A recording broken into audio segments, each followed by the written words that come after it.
What has been one of your more interesting stories that you've had on your podcast? Definitely. I started the pod. I started Street Champs first off during COVID to like hang out with my bros and like have some beers. Mm-hmm. Like I fucking said, like that's where the fucking alcohol shit started. But we all just hung out every Friday and just bullshitted and talked about music.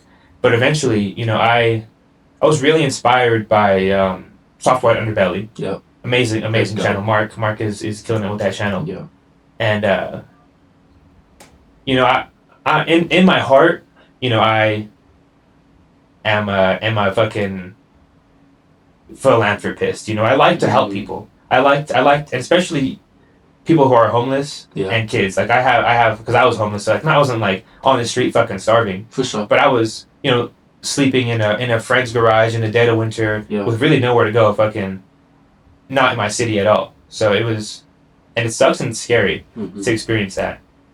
So I was hoping to interview the homeless around Pueblo and people around that city, but what I soon realized was homeless people Don't always want help. some of them are erratic, and they'll just hit you in the head with a pipe for no fucking reason. Not that I got hit in the head with a pipe, but one of the people I was hanging around told me that some lady just got stabbed giving people food. They just stabbed her for no reason.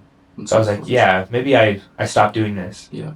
Because when you interview a homeless person, like you're on the street most of the time, and homeless people are interested in they start to surround you, and when you got like 7 homeless people like around your back, yes, it's kind of frightening when you're by yourself. If I'm being honest. No, it absolutely is. So one of the crazier people though was this woman.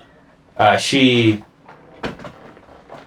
story was that she was molested and assaulted so many times as a kid by her own dad and mom, and they were doing it to the whole family. That she eventually had to move out because her whole family was just having like incest children with each other, and she didn't want to be a part of it, and now she's just homeless in Pueblo West, Colorado. Yeah. And I don't know. She's still there. I'm not able to like give her, a home and shit. I'm not making that much money to change her life, but I help her out when I can. And yeah, definitely the incest thing was the craziest. Yeah, that is deep, and interestingly enough, that is something that I can heavily relate to also. And as a young person, I was doing the same thing, couch surfing and struggling and trying to figure it out. Slept in my car a couple times. But it's my mom, really, she was like literally in a tent on the street for like 8 years on like Santa Fe and Evans, right? So for the amount of people who talk about like solutions and change and all of that, but have versus the amount of people who've actually spent time on like sitting on the street next to them is so different. And the way that you describe it, you know that you were really there with these people existing, understanding them, targeting them as humans. And there's so many like activists or get involved people, right, that they go in and they're just like, I want to change the world, but it's like, bro, you've never even been hungry for more than 6 hours. You know what I mean? So how could you possibly go and walk in these people's shoes? So it's interesting, and I say all that to say, I've always wondered why you have a little more humility than other people in your position. And now I'm understanding it 110%. Say no more. For sure. I mean, that makes sense. I was to that, bro. Like, I think I was like, I don't want to say bullied as a kid. Everyone was bullied, but like that shit stuck with me. Yes.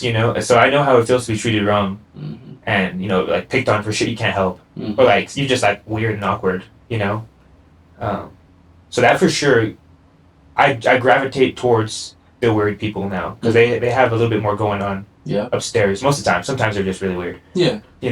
But or both, right? Exactly. Yeah. So I think that's for sure a part of it too. Just being picked on and shit as a kid for sure. I think as a lot of people were. Good for you though.